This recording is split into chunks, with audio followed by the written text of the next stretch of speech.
Welcome guys, and today I'm going to show you how you can cancel your subscription or membership in Lovable. So it is easy and simple to do, so let's go straight forward. So go to your homepage in Lovable, and right here where you see your name and profile picture, click on that one, and as you can see you'll get something like this. Go to the settings and go to the plans and billing. And here you'll see your plan and you will be able to cancel your plan. So it is pretty simple as I said. So thank you guys for watching. I hope this video is helpful for you guys.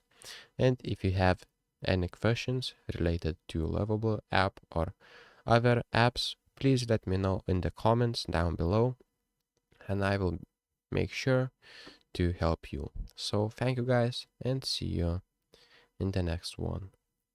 Have a nice day.